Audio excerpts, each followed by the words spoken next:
So, good evening, ladies and gentlemen. What an unbelievable privilege to be in this room. I think it's astonishing, actually. And I want to start by thanking Hassan, Dan, Lisa, and all the team here for the huge effort they've made to make this happen, and also to Laurent Chaminade from World Scientific, who Hassan's already referred to. Now, we're here for an hour, right? And over the next hour, you're going to hear two stories. One comes from a gynecological cancer surgeon, which is me, and the other from a renal and pancreatic transplant surgeon, which is Isabel. And what you're going to hear is how we and our wonderful team actually became uterine transplant surgeons. So my story runs over a 25-year period, and Isabel's over 10 years. And we're indebted to a huge team. And I know many of you, with this bright light, I can't actually see anything. But I know many of you are here right in the audience. And we've got a book coming out next year, which is the explanation for what's the title slide. It's Isabel, myself, Ben Jones, co-director of our program, Surgeon Sasso and Celia Valley. And this is our title slide. Now, as this talk evolves, both Isabel and I will appropriately and properly credit our huge number of supporters, both during and at the end of the talk. We've got a kind of a rolling credit thing. And thank you to you all for being here, and for all your support for this event and for our charity. So we go to the next slide.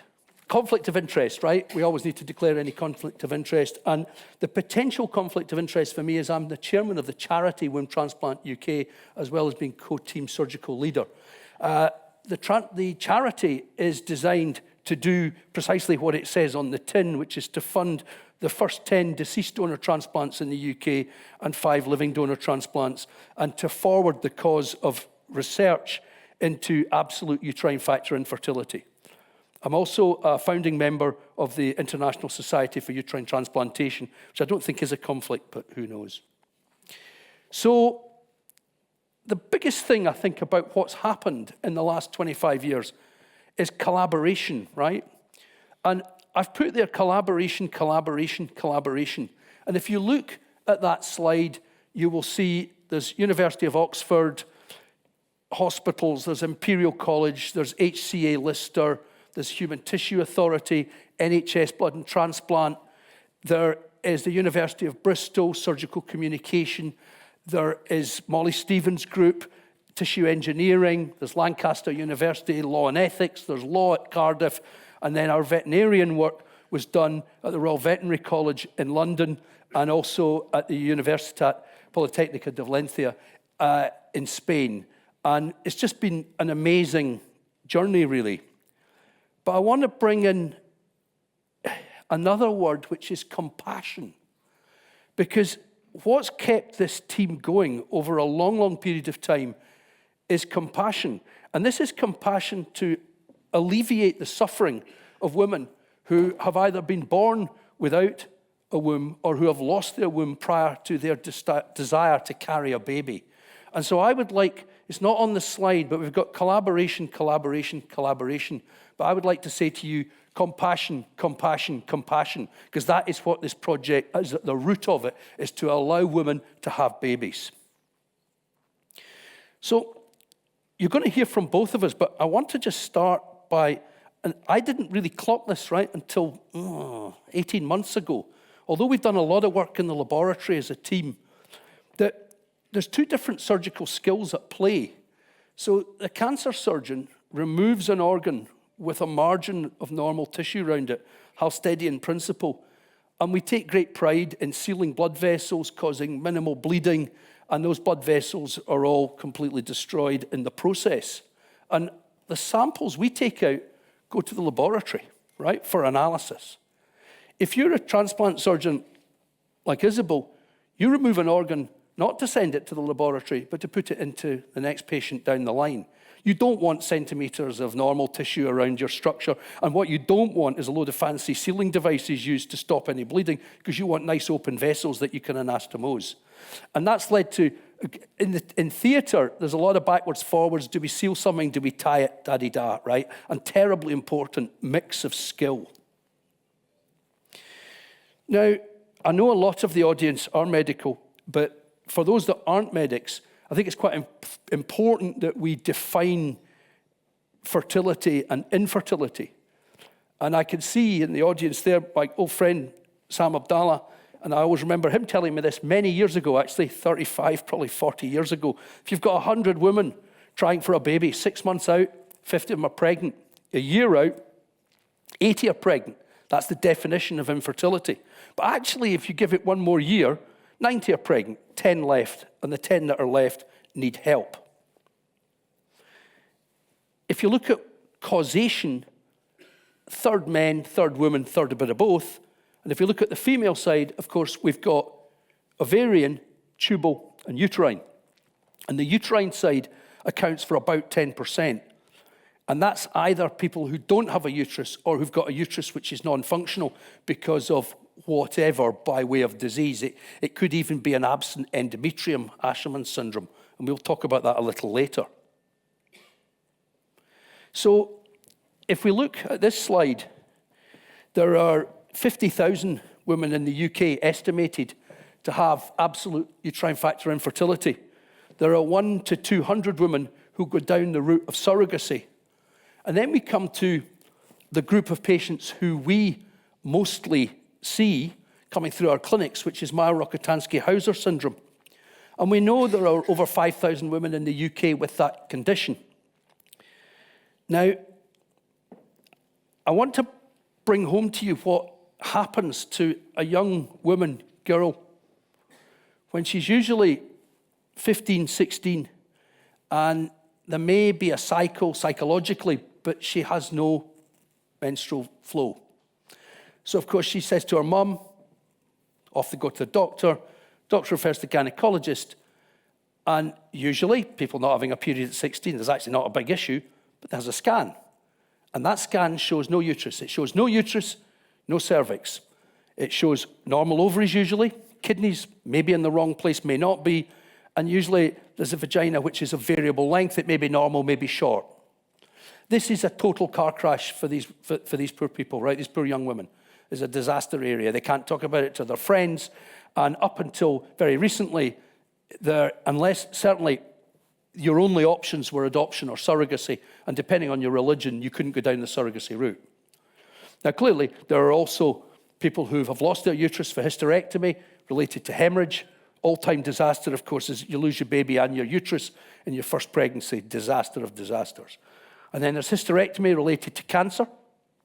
And I'm going to briefly touch on cervical cancer this evening and gestational trophoblastic disease, because these are spin-off issues from this project which have allowed fertility-sparing surgery to be developed, where women don't lose their fertility like they used to. And then we've got benign conditions such as Asherman's, fibroids, adenomyosis. So if you are a woman with absolute uterine factor infertility, what are your options? Well, option one, surrogacy. It's got low physical risk, it's got good outcomes, but it's got a lot of problems, right, for some people. So if you're Orthodox Jewish or you're Muslim, you can't do it. Depends the country you live in.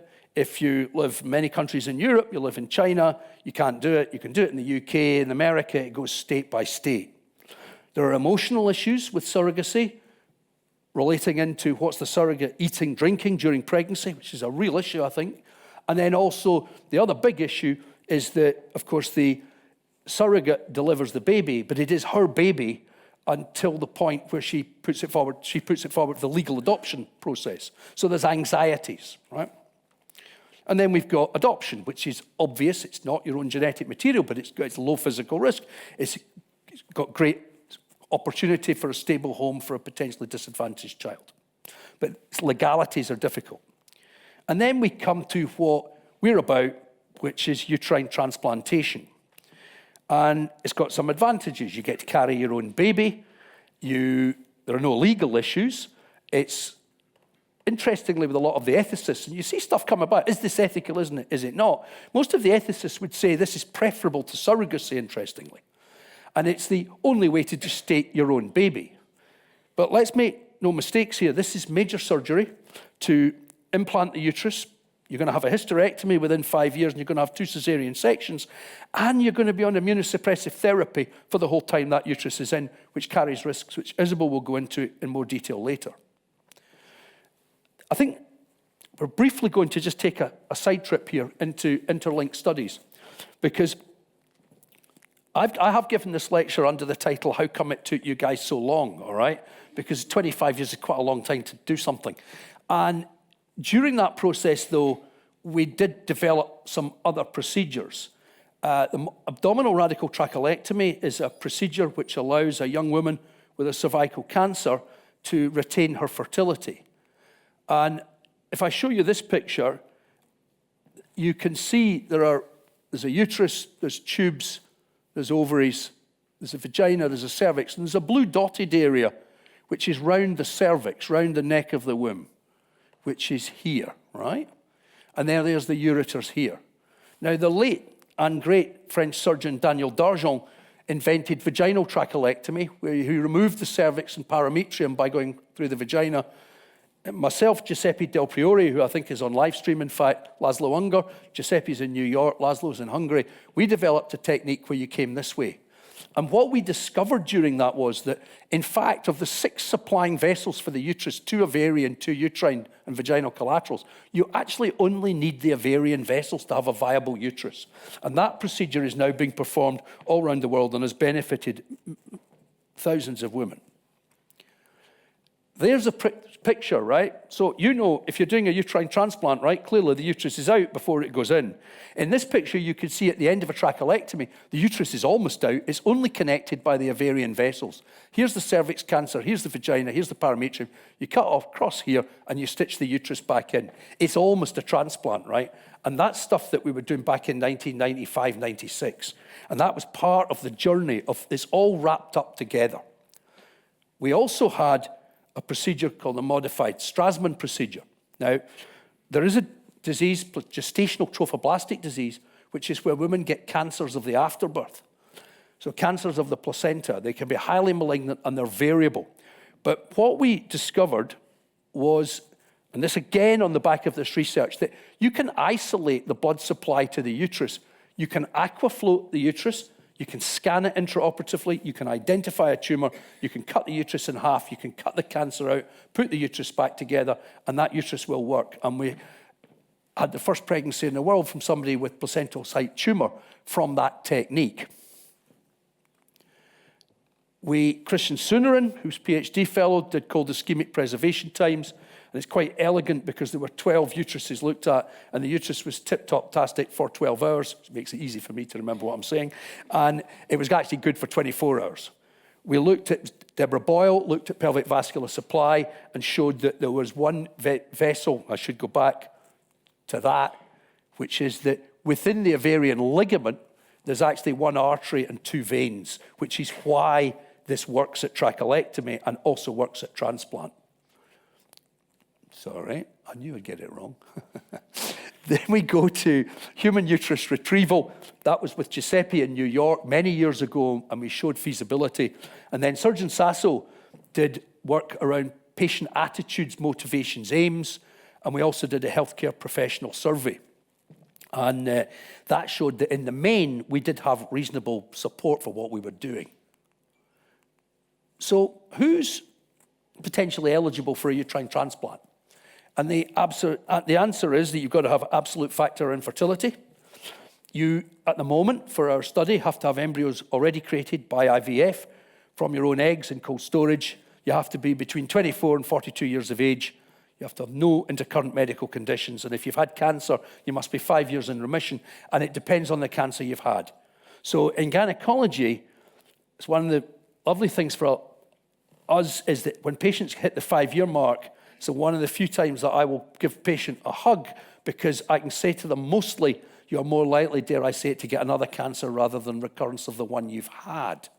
And that's a great thing, and that's where that eligibility comes in. It doesn't apply to all cancers. And you mustn't have a high BMI. Now, I want to point out something to you, right, at this point. What that says is that this group of potential patients are really fit, really healthy. That is totally different from the transplant surgeon's normal patient, right? If you're having a heart transplant, a lung transplant, liver, kidney, you are a sick patient, and you are used to being sick. Our patients are not used to being sick. They're used to actually being very healthy. And that's, Isabel will go into this further later on. Now we come to ethics, and there are 4 pillars of medical ethics, as you all know. Primum non nocere, first do no harm. This project does not qualify. This project has the capacity to do much harm, but it has to be said that much of modern medicine fails on primum non nocere. And then there's beneficence, and beneficence is to do good. Well, what we're about is human flourishing by way of the begetting of children, and that is an essential part of human flourishing. So we get a big tick in that box. And then we have autonomy. And autonomy, as you all know, is respect for the sentient patient who understands the risk benefits of what we're offering them and signs up to the process in an informed fashion. We get a big tick. We've actually got a lot of people involved with healthcare who've approached us. And then there's justice, which is a concept familiar to us all. I know it's all wrapped up in one slide, but our human studies were all IRAS registered, of course, and our animal studies, we were all Home Office licensed, Royal Veterinary College ethics and Universitat Politecnica de Valencia ethics approved. And in the animal studies, those animals were looked after to an extremely high standard. I want to bring in this slide, which is Moore's criteria for surgical innovation. Now, this is really important because it's kind of what we've been at for a very long time. And you kick off with animal-based research. And we kicked off with that in '97, and we were doing animal-based research through really to 2012. And we did transplants in pigs, then we did rabbits, and we had the 3rd pregnancy in the world in a rabbit. And then we moved into surveys, and then 2014, there was the Swedish case, and we stopped our animal work to do with uterine transplant altogether. We then followed through with cadaveric human work and on towards getting ethics committee approval. Now, the reason why I'm bringing this slide in here, because I think it's very, very important that I bring in that our project is currently related to cisgender women, women who have been born as women. And I want to show you this slide. And this is what I've put up as transgender issues. So we were going in '97, transplanting in animal models. I somewhat naively was trotting around giving a lecture which included ethics, using actually a couple more slides than the one I've just shown you. When Ben and I, Ben's there, we were invited to a conference in Lancaster on law and ethics, which 2 whole days, right? Which was a bit of a shock, actually. It's like, what are we not going to talk about? Then we discovered the 2010 Gender Equality Act, which correctly and rightly mandates equal treatment for cisgender and transgender women, but assuming technical feasibility. Now, we went forward to do, and it was absolutely Ben's idea, to do a survey of the transgender community to see if there was actually desire within that community potentially for this procedure. And the answer is most resoundingly yes. But the issue here is technical feasibility and Moore's criteria for surgical innovation, which has not been done in a transgender setting at all. We know that if we're doing a cisgender transplant, if the woman has a neo-vagina, artificially created vagina, that vagina has the wrong microbiome and there's a much increased chance of recurrent miscarriage, and those women are actually excluded from our program. And so to my mind, the press have put forward something which is raising false expectation within the transgender community as to the timing of all of this. It may well happen way into the future, but it ain't going to be happening sometime soon. And I know Mats Brandstrom, who led the Swedish program, he said 10 to 20 years for it to be done properly and safely, not some one-off case somewhere, actually properly and safely is 10 to 20 years away. So we come to the history of human uterus transplants, and the first case was in the year 2000, and that was in Saudi Arabia. And ironically, at that time, we had completed a series of porcine pig transplants, which had totally failed. And they went ahead. They'd done a similar number of transplants. And it was a 46-year-old woman having a hysterectomy for benign disease. The recipient was a 26-year-old who'd prior hysterectomy for a postpartum hemorrhage, the situation I described to you earlier, actually. Unfortunately, 99 days out, the uterus was necrosed and had to be removed. And I know we've always thought it was poor ligamentous support, although I know Isabel's commented this, as a transplant surgeon, it had probably gone wrong many weeks before, in truth. We then come to 2011, right? Now, Ozcan, highly skilled transplant surgeon in Turkey. And it was interesting at the time, Giuseppe Del Priore and I said we could give away at that point all of our intellectual property in 1 hour and 15-minute lecture. Nobody ever asked us to give an hour and 15-minute lecture, I may say, okay? But Mats Brandstrom was involved with that project, and in fact, it was unfortunate because it would appear to be a morphologically not normal uterus implanted, but happily the woman has many years later gone on to have a baby. And then we come to 2013-14, which is the astonishing success of the Swedish project led by Mats Brandstrom. And you can see up there on the slide, recipients were related, non-related, all the donors were living, everybody admired Rokotansky. Now, there's a significance to that date in November, because I remember it so well. I had gone to Bristol to talk to the southwest of England obs and gynae consultants. And I came out of the lecture, and it was the first time since 1997 that somebody did not shout at me or give me abuse for what we were thinking to do, right?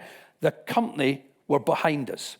And I phoned Sasso, who was the PhD fellow at the time. I said, you can't believe this. I said, they're actually behind us.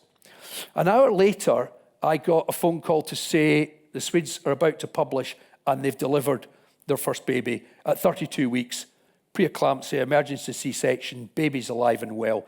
And the Swedes did a fantastic thing, right? They did 9, they planned to do 10 transplants, they did 9. 2 failed and the uterus came out quite rapidly. The rest all went on to have babies, right? Which is an astonishing level of success. I was an SHO back in Glasgow in the early 80s, and I was actually the first caesarean section that was done for a woman who'd had IVF. I think you were there as well, Sam, with Bobby Lowe. But IVF at that time was incredibly unsuccessful. And the first year of IVF in Glasgow, there were £250,000 worth of drugs shot into the women of Glasgow, and there was 1 baby at the end of the year, right? And that was replicated across the country. So this, for an opening gambit, was astonishing. So what's the current status of this? Well, there's 100 plus done worldwide, 2/3 living, 1/3 deceased.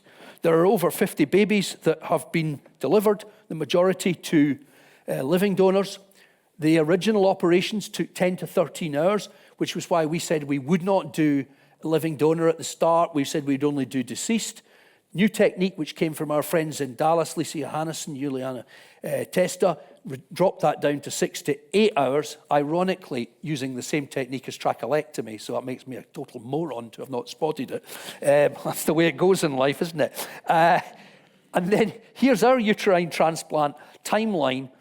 2015, we got ethics. 2017, specialist nurses, organ donation, ITU consultants, British Transplant Society, Royal College, Human Tissue Authority, NHSBT, National Advisory Group. Everybody had to be convinced we were doing the right thing. 2019, we still have not got there, and I'm at a bar at the National Masterclass, which Isabel ran, talking to Rutger Ploeg, professor in Oxford, and I may say we were not during the masterclass, it was after it, right? We're having a gin and tonic. And he said, you guys have been made to jump through more hoops than anybody else ever, and I'm going to try and help. Well, we got sign-off. 2020, we went live. 8 weeks later, COVID came, disaster, and we were knocked out for 2.5 years. So I said this was a lot of collaboration. Isabel, Andrea Devani, is Andrea in the audience? I don't know. No, she's not. So Andrea Devani, consultant pharmacist in Oxford, they did all the paperwork in Oxford. List of Fertility, massive input. We've talked a bit about the charity. I want the 3 photos next down are the Baroness Cox, and I was introduced to her by the late Miss Kate Fitzsimmons, who was matron of Mary's, and late Baroness Masham, Britain's first Paralympian. And the Baroness Cox has been pivotal to this project going forward. Nick Mon, who you see up there, Nadine Caneva, an absolutely lovely couple who are philanthropists, and they are big supporters of ours, along with lots of other people. And I know there's a friend in the audience, I can't see anything actually, so I can't point at anybody, who's been doing a lot of stuff with marathon runs, and thank you. There's just enormous amount of support. And then next line down, you see Neil Huband, who's done our public relations for years, John Harrison, Laurent Chaminade, all the publicity and the publication side, and Laurent obviously from World Scientific. Amazing, so thank you. So what have we been doing? December 22, we did a deceased donor explant. Sadly, we got back to Oxford and the vessels were blocked on one side and we couldn't proceed with the procedure. February 23, we did a living donor explantation and implantation, 2 sisters. Our research project is 10 deceased human transplants in situ study. We're looking to assess operative technique, assessment of immunosuppression, successive IVF, study of pregnancy. Concurrent research, which we're not going to go into tonight, but we're doing tissue engineering stuff to try and regrow endometrium. We're looking at methods of keeping the uterus warm perfused. We do surgical communication with Jane Blaisby Daisy at Bristol University, law and ethics with Steve Wilkinson, endometrial transplantation, University of Valencia. We have a clinical project, which is our living donor human transplants, again, looking at the same things as the deceased. So February 23, first uterus transplant case from living donor or deceased in the UK, and it was a Sunday. We did not upset any operating lists. There was a vast team of people. There were 30. There's the photo that was in the papers of that huge team. Biggest huddle I personally ever attended in my life. And all pretty scary day, actually, that's for sure. And we were there, and it went very successfully. There's the core surgical team. And post-operatively, now this is quite interesting, right? So all surgeons hate taking patients back to theatre. It gives bad, right? And we pride ourselves on not going back to theatre very often. And if you're a surgeon who takes lots of patients back to theatre, usually you don't remain a surgeon for that long, right? But this procedure, there's a 20 to 25% failure rate. That's the world data, right? We were poring over that data week 1 and a lot of fear. And it was all running really smoothly till 2 days in when, in fact, there was a bag started to fill with blood. And I get a call over dinner. And this comes back to this mix of surgical skills between the 2 groups. I phoned Isabel, look, there's a lot of blood in this bag. What are we going to do? Are we going to transfuse? No. She's going to give them antibodies, only transfuse each HB less than 6. We don't care about bleeding. What we want to do is just switch the heparin down. It'll all be okay. Really? Okay. I'm hearing this, right? So we switched the heparin down, and it was okay. Now, it has to be said, 2 days later, Isabel did phone me to say, Richard, there's a lot of lymphatic fluid flying around. And it's like, don't worry about it. That's normal, right? Because that's normal for us in these procedures as well. So it's just an interesting mix of skills. I'm not going to talk anymore about the follow-up because Isabel is going to do that. What I would say is that the big media issues, I mean, this created a huge furore in the press. And every single stakeholder group, and there's a lot of stakeholder groups here, everybody's got their own public relations department, right? Which kind of makes life quite hard, actually. So that picture always tells me, and I'm on time, that picture tells me that I've said enough. Almost, right? But not quite, sorry. I can't help but finish with one little, I love this quote, right? Which is from Winston Churchill, success is not final, failure is not fatal. It is the courage to continue that counts. I'd like to say this team and many of you are in this room. We have the courage to continue and we will continue. And I would like to hand over to a very brave and courageous transplant surgeon, Miss Isabel Quiroga. Thank you.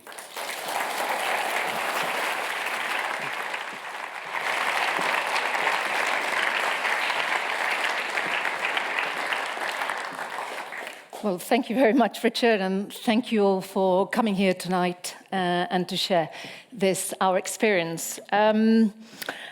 I am representing Oxford University Hospitals. It's been a fantastic collaboration between our colleagues from Imperial and colleagues from Oxford University Hospitals. But I would like to start taking you back to the history of transplantation. And that goes back 70 years. We've been doing successfully solid organ transplants for all that time. And the first transplant that was done successfully, because they've been trying for a long time and failing miserably, was in 1954. And that was a kidney transplant between two identical twins. So there's a living donor and a recipient that were identical twins. And the only reason that this was successful is because being identical, there was no problem with the immune system. And at that time, we knew very little. And we knew stuff, but we didn't know how to control the immune system to make transplants a success. And then it takes a very long time, another 12 years, for the next organ to be transplanted successfully. And that is a kidney and a pancreas transplant. And this is a very, an organ, or two organs that are a great pride to us in Oxford, because we have the largest, arguably, the largest program of pancreas transplants in the world. And then from then on, we have a flurry of other organs being done internationally. So the first liver transplant in 1967, then the very famous heart transplant, a pancreas transplant, only not with the kidney. By the way, a pancreas transplant is only for the treatment of diabetes. And then we have a lung transplant. And all these transplants that were happening during the 60s and early 70s, they were all life-saving procedures. And it takes a very, very long time again for another transplant that is not life-saving, but life-transforming. So a surgeon in France started the first hand transplant in 1998, followed by the first face transplant in 2005. And there's no doubt that a face transplant is totally life-transforming. And we have our uterus transplant, first successful uterus transplant in 2014. That was the transplant had been done in 2013, but it was the baby was in 2014. So actually, we've been doing transplants for a long time, but it does take a very, very long time, another 10, 15 years for the development of the surgical techniques. So at the beginning, you have all these fantastic technical surgeons that can do amazing things. But is that transplant reproducible in other settings, in other worlds, by other surgeons? So it takes a very long time. And also, we need to know how to manage that patient once that they have been transplanted.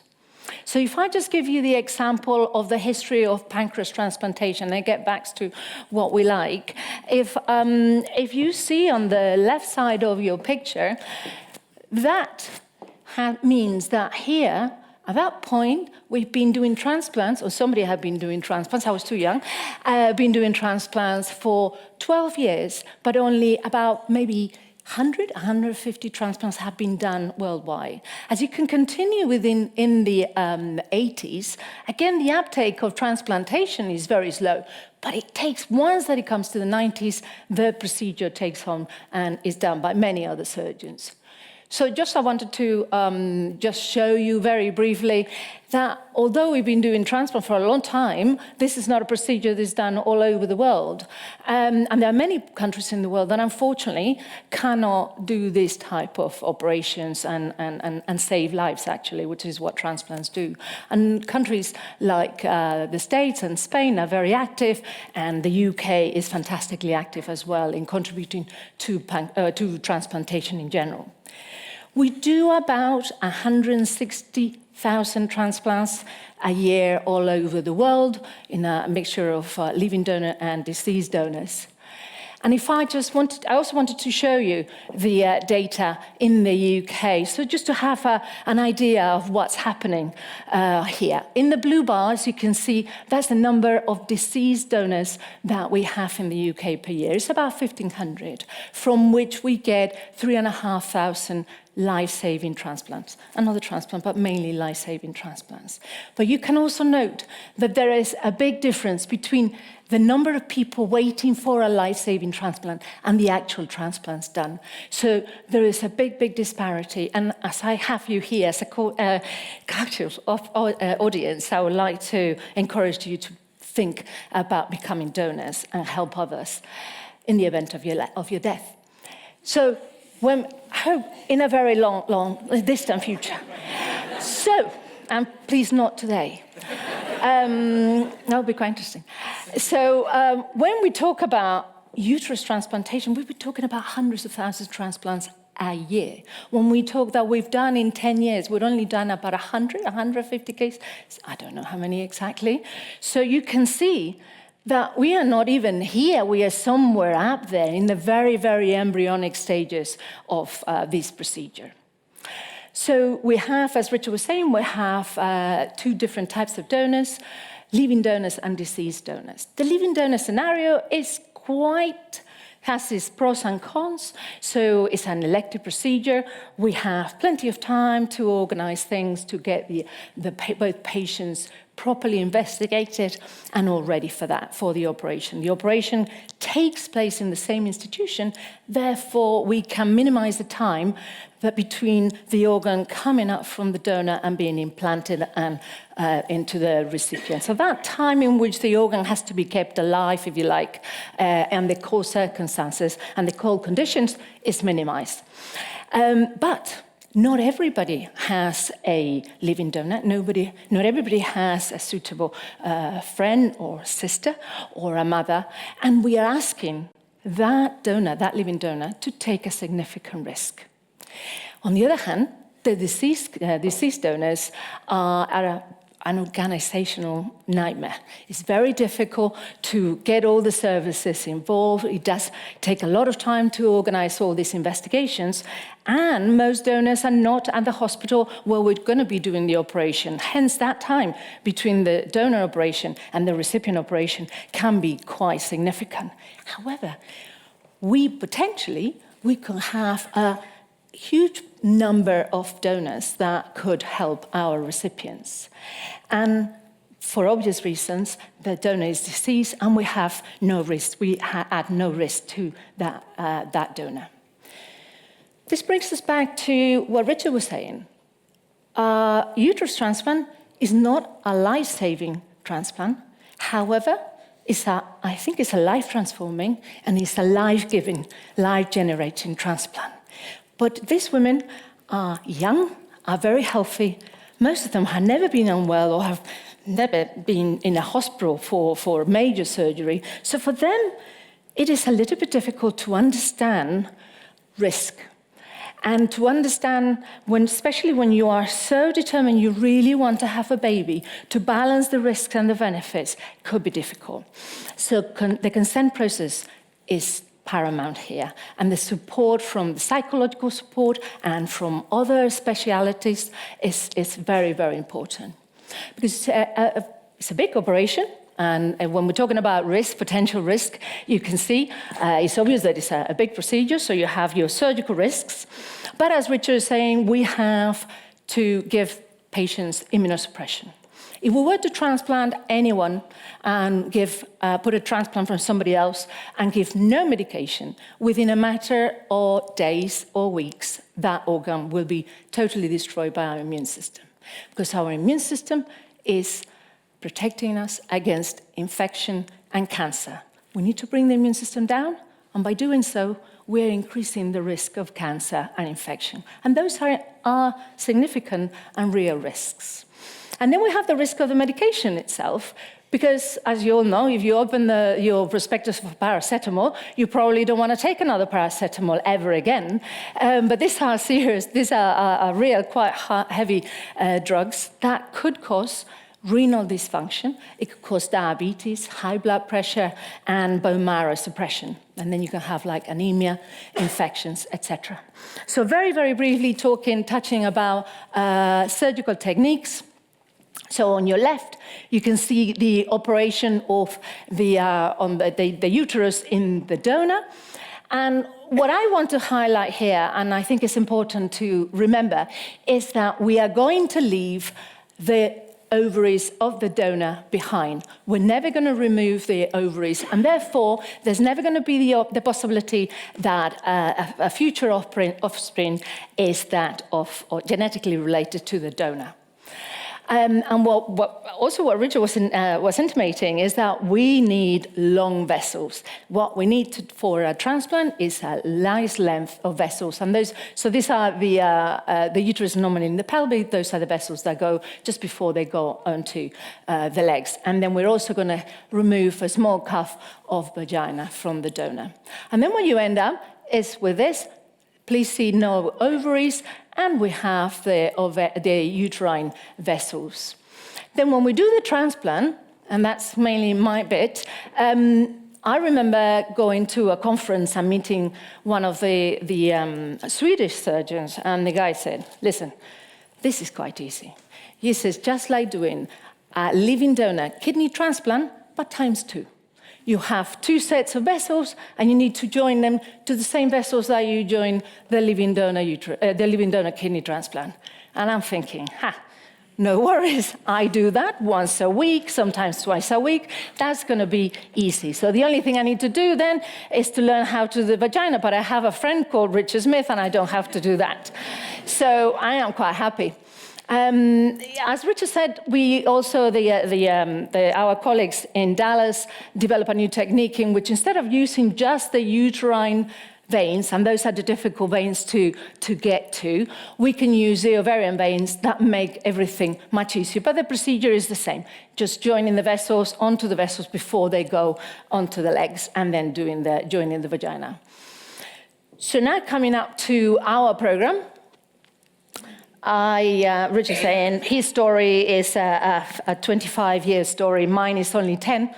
And in 2014, I remember that one of my colleagues said, listen, there is some gynecologist from London that wants to do a uterus transplant.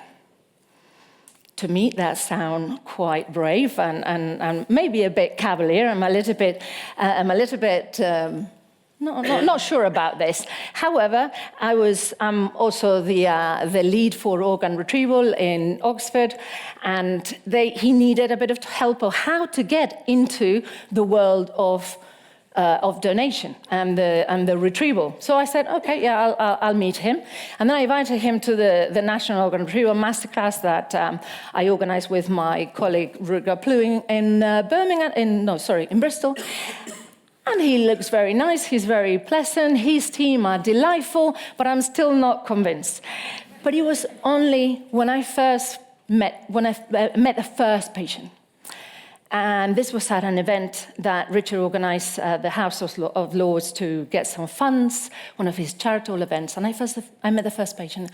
And within literally one night, my life was changed because I totally understood why this was essential, and I definitely wanted in. And from then on, this, as my advisory role, just developed slowly into a full collaboration in which we do the transplants in Oxford, the IVF and the obstetrics in London, and the follow-up is just shared between London and Oxford. And yes, we have gone through a huge amount of approvals over a period of 8 years. The Human Tissue Authority is the regulatory body, as one of the most regulated fields in medicine. Transplantation is. So we have a license that is in my name, and every transplant activity is licensed by the HTA. And we had to change the license. They need multiple inspections. We passed all that with flying colours. NHS Blood and Transplant is the body of the NHS who commissions and retrieval services, but also runs all the disease donation in the UK and is fundamental for transplantation coordinating all services. So at all these different bodies, we had to present and we had to convince them that, importantly, this was not going to, the uterus transplant in the disease setting was not going to put at risk or any other organs, any other life-saving organs. And Oxford University Hospital, like any other hospital, has a massive structure, a government managerial structure, and at each point we need it, again, to convince that this was the right thing. Finally, NHS England also gave the go-ahead, and now, as annoying as that process was, I totally understand it, why we needed to go through all the different processes. Because when I started first doing kidney transplants, we used to quote people that the technical failure, immediate failure, was about 10%. Now I tell them about 1%. However, in the uterus transplant world, that is 20 or 25%. That means that 1 in 4, 1 in 5 of these transplants will fail in the first week or so. This is, meaning that we are at very early stages. And in the deceased donor, we do have this is a research project. We have the main sponsor is Imperial College London. We have the funders, which are Wound Transplant UK, and we have 10 women that got ethics approval for 10 women to undergo a deceased uterus transplant. The living donor program is not research. We feel it's not research because the hypothesis of whether this works has already been answered by many programs in the world. And we had over 40 babies that can count for that. We have in our program is living-related donors, and all living donors have to be assessed by an independent assessor that is instructed under the auspices of the Human Tissue Authority. And they go exactly through all the same hurdles that any other living donor would have gone. The pathway is quite complex, but really is quite simple. The patient is seen in London at Richard's Clinic. They have multiple assessment investigations and a psychological evaluation, and then they come to us, to Oxford. They would or would not have IVF before or after, and they're seen, as I was saying, by the independent assessor, who I'm glad to say that, is here with us today, our independent assessor. And then if they are coming from the disease program, they will go to the waiting list, waiting to be called. The IVF criteria, at the moment, we feel, as Richard was saying, we need to have embryos available before having the transplant, because it will be pointless to have a uterus but have no viable embryos, or find out that women also have ovarian infertility. We need 5 good grade embryos that are genetically tested, and we'll only do a single embryo transfer. The pathway, once that they are suitable for transplantation, they will have a uterus transplant that's done in Oxford at the Churchill Hospital. They'll have immunosuppression that will have to be modified and managed mainly by us in Oxford as well. We're hoping for an embryo transfer with a minimum of 6 months, while we know that the uterus and the patient is well and stable. And then they'll have the embryo transfer at the Lister. Hopefully we'll have a pregnancy, and we'll have a cesarean section that will be done at the Queen Charlotte Hospital. If the family is complete, the woman will have a hysterectomy 6 weeks after that. Sorry, 6 months, I keep saying weeks, at the Hammersmith. So we did our first uterus transplant in February of last year. It was done on the Sunday. We were very conscious that we're just recovering from a pandemic. We are very conscious that the waiting list in the NHS is massive. And we didn't want anyone to say, I missed out on my cancer operation or on my hip replacement. So this had no impact on NHS services at all. All medical staff and all many supportive staff worked pro bono on that day and continues to do so, I have to say. And we had about more than 30 volunteers. And yes, Richard has shown this picture, but I have to show it myself as well, because most of this lot are my guys. These are the people that I work with on a daily basis. And I'm very, very proud of that. So the Imperial gynecology team mainly is in charge of the hysterectomy, the donor operation. We do the transplant with their help. And I have to say, I found that operation quite challenging. And I tell you, those vessels look nothing like kidney vessels. I haven't seen my colleague yet since this, but when I do, he'll know about this. But I have to say, despite all that, after many hours, we had a fantastic outcome. And yes, we have here the surgeons at the end of the procedure, but here also very importantly, we have those colleagues that were still working with us after those many, many hours. And how do we know whether a transplant is functioning? In a kidney transplant, you have blood tests, you have and any other transplant, you have blood tests and many other things that one can do. In a uterus, there's no blood test that tells you that this is working. So what it's all about, monitoring the blood flow daily to make sure, and we love that, to see loads of blood within the organ. We also do biopsies to see that there's no rejection in that uterus. And as Richard was also saying, after I think we were lucky, but I think we were prepared we were as prepared as we could have been when we did the first transplant. And both patients did very well. The donor went home, was discharged on day 5, the recipient on day 10. And when she has her first period at 2 weeks, I tell you, that was a moment of great joy to all of us, because that puts us at a much further stage. And we are, I think, in a very, very good place. So she remains well and hopeful. And we are planning to do an embryo transfer very soon, I hope. So what's the experience so far? We were planning, as the Swedes and many other programs did, we're planning to have to publish our data once that we had a baby. But then we felt there were all these women that had put their trust on us, that needed to know that we had done it already and that we could do it. And then we decided, no, it was quite far ahead in the process. There had been a good few months, and we decided to publish our case. And to my greatest surprise, because I thought, well, there have been hundreds done already, once that we publicized it, we made the front page on all the major newspapers in the UK. We were front news in the BBC, in all the media channels for the whole day, until in the late afternoon, evening, India landed in the moon. They had to land on that day, didn't they? And then we went down to number 2. But it was quite amazing. But after that day and the joy and jubilation that we had, I have to say that for me it has been a marvelous experience. Operating with colleagues in Imperial has been a privilege. We have become a really big team. And we do operate together very, very well. And now I think we have a sustainable program. And for patients, that has given us an incredible reassurance to say, well, for those that are already in the program, they weren't the first guinea pigs, they weren't the first brave ones. And for them, it's been marvelous to know that we have achieved success.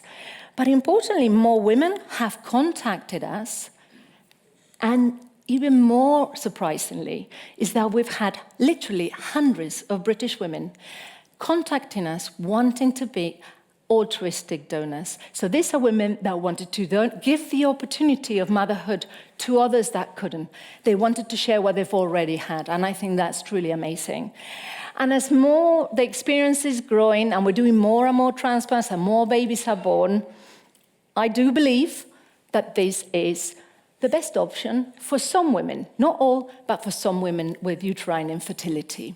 And finally, to the skeptic like myself 10 years ago, I would say women make choices on a daily basis. They risk their health and their livelihood on pursuit of motherhood. And with this first transplant, what we've done is, yes, give the opportunity to one couple, to one woman to be a mother, but we've also given hope to many women that are already now our program and thinking to become part of our program. But increasingly, we are giving choices, and we're making choices available to now thousands of women and girls with absolute uterine infertility. So finally, I would like to thank Wound Transplant UK, they have been amazing to be able to fund this program. And there is a huge list. Does it work? Yes. Sorry. This is like Star Wars. We wanted to do it, but no, not quite. So there's a huge amount of people that have been involved in this project and that we just need to thank. But I want to take you back because I think, yes, these people are amazing and I'm like so proud to know them all. But I think I need to thank also our donor and our recipient, because their bravery is amazing. Their courage is totally, I don't know, I have no words to say how grateful we are that they were so brave and they trusted us. And to you, thank you very much for coming.